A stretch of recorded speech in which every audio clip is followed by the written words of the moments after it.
So let's learn and enjoy mathematics.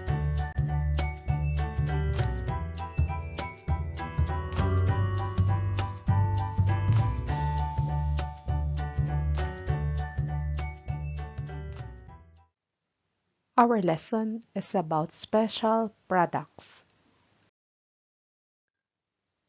We will discuss in special products about product of two binomials. The product of two binomials. In the product of two binomials, its expression is called a binomial product. So if that is the case, the quantity ax plus by times the quantity cx plus by. First, we need to multiply the first. So a times c, so that is ac, and then x times x, that is ac x squared. Next, the in-between. So b and then c. So bc, we need to add it with a times d. So bc and then ad. So ad plus bc and then x and then y. And then the last part, b times d, so that is bd, y times y, that is y squared. So that could be the way in getting the product of two binomials. Let us find the product of two binomials, the quantity x plus 6 times the quantity x plus 5. First, we need to multiply x times x. X times x, that is x squared. Next, x times 5, that is positive 5x. 6 times x, that is positive 6x. 6 times 5, the answer is equal to 30. Copy x squared. 5 plus 6 is 11x, and then copy 30. So the final answer is x squared plus 11x plus 30.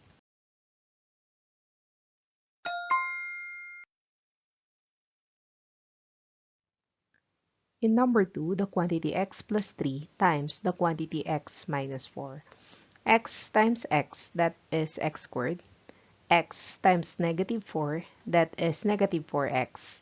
3 times x, that is positive 3x. 3 times negative 4, so multiply, and then that is negative 12. So copy x squared. Negative 4 plus 3, subtract, that is negative x, copy negative 12. So the final answer is x squared minus x minus 12.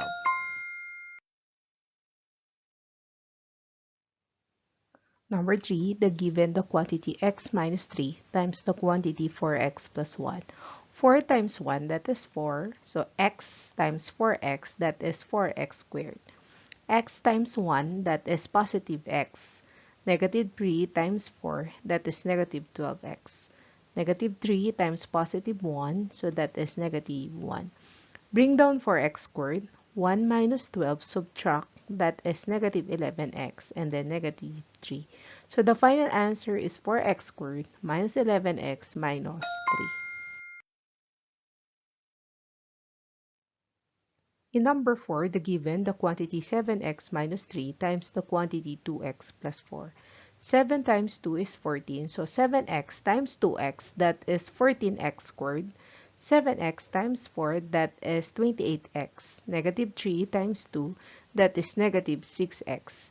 Negative 3 times 4, that is negative 12.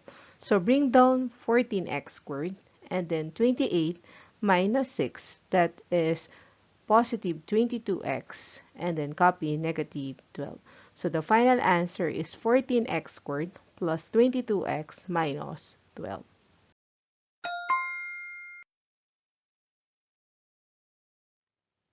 In number 5, the given is the quantity 2x minus 3y times the quantity 4x plus 5y. First, we need to multiply 2x times 4x. 2 times 4, that is 8. So 2x times 4x, that is 8x squared.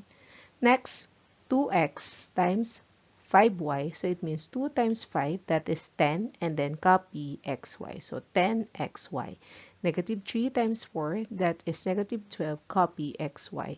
Negative 3 times 5, that is negative 15, and then y times y, that is y squared. If we combine, bring down 8x squared, 10 minus 12, that is negative 2, copy xy, and then copy negative 15y squared.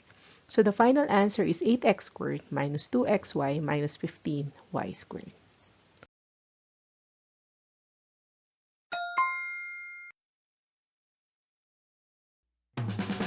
Enjoy learning mathematics. I'm Teresa Tubal. Thank you so much.